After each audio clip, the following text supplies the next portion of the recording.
ஞானம் புகட்டுறதுக்காக ஒரு குரு கிட்ட போய் எக்ஸ்பிளனேஷன் கேட்டாங்க. அவர் என்ன பண்ணாரு, நான் உங்களுக்கு புரிய வைக்கிறேன்பா, நம்ம சொர்க்கம் வரைக்கும் போயிட்டு வரலாம் வாங்க, இந்த புஷ்ப விமானத்தில் ஏறுங்க அப்படின்னு இந்த புஷ்ப விமானத்தில் ஏற்றிக்கிட்டு, இப்பெல்லாம் எந்த விமானத்தில் ஏறினாலும் சொர்க்கத்துக்கு போகலாம். அப்பெல்லாம் ஸ்பெஷல்லாம் புஷ்ப விமானம் தான் சொர்க்கத்துக்கு போகும்.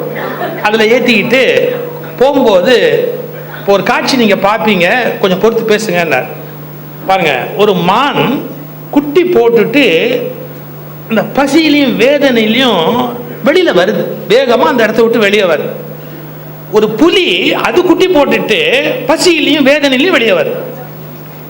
அந்த வெளியில வந்த புலி இந்த மானை பார்த்தது, அப்படியே பாஞ்சு அப்படியே டபக்குன்னு ஒரே அடி அடிச்சு அந்த மானை கபலீகரம் பண்ணிடுச்சு.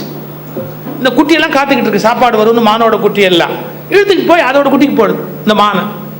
இதை பார்த்த உடனே ஒருத்தன் பதறிட்டு, சை என்ன புலி, சை ஒரு புலியா இருக்கு, புலியா உயிரை கொல்றது அப்படின்னு புஷ்ப விமானத்திலே நம்ம விழுந்துட்டான் கீழே. ஏன் நீ சொர்க்கத்துக்கு வரதுக்கு லாயக்கு இல்லைன்னு விமானம் டிக்ளேர் பண்ணிடுச்சு. அவர் முதல்ல வான் பண்ண, நீங்க ஜாக்கிரதையா நடந்து காட்டி விமானம் கீழே தள்ளிட்டோம்னார். தான் விழுந்துட்டான். இதை பார்த்த உடனே அடுத்தவன் அப்படியே உள்டாவா அடிச்சான். என்ன அடிச்சான், ஏப்பா புலி சாப்பிட்றதுங்கிறது ஒன்றும் தவிர்க்க முடியாது, இந்த மானுக்கு எங்க புத்தி போச்சு, எதுக்கு இந்த அறிவு கட்ட மான் வெளியில வரணும் அப்படி நான் பாருங்க, அவனையும் கொத்துட்டான். அவன் ஒரு கமெண்ட் சொல்லும் போது கடைசியா ஒரே ஒரு ஆள் எஞ்சி இருக்கிறான். முனிவர் அவன் இப்படி பார்த்தார், அவன் கப்புன்னு வாய்ப்பிட்டான்.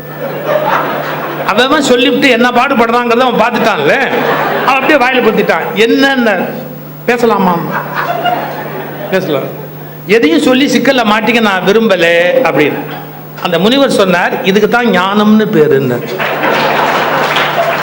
ஏன் தெரியுங்களா, எந்த விஷயத்திலும் முடிந்த முடிவாக ஒரு உண்மை என்று நீங்கள் முழுமையாக டிக்ளேர் பண்ணவே முடியாது.